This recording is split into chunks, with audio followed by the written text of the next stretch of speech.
একটা রাস্তা দিয়ে কিছুদিন চললে সেই রাস্তার উঁচু নিচু খাদ বাম্পারগুলো চেনা হয়ে যায়, কিন্তু একটা মানুষের সাথে বছরের পর বছর কাটানোর পরেও তাকে পুরোপুরি চেনা যায় না। পাহাড়ের ওপর দাঁড়িয়ে আকাশকে যতটা কাছে মনে হয়, আকাশ ততটা কাছে নয়।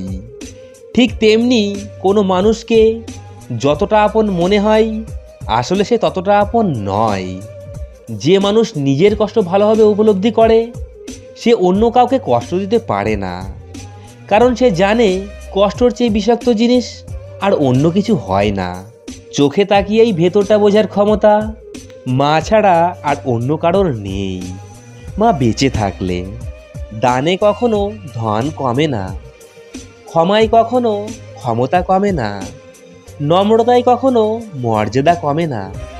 কখন কার দরজায় কাকে দাঁড়াতে হবে ওপরওয়ালা ভালো করেই জানেন। অতএব কোনো মানুষের সাথে অমানুষের মতো আচরণ করা উচিত নয়।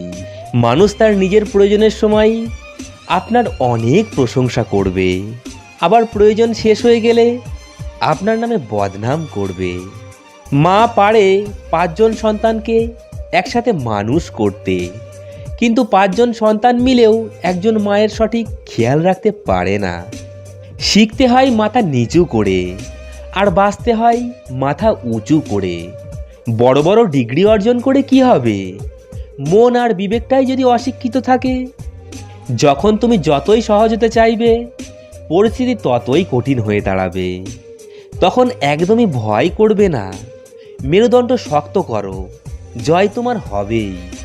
আপনার একদিনের ভুলটাই মানুষ মনে রাখবে, কিন্তু বাকি 99 দিনের উপকারের কথা মানুষ ভুলে যাবে।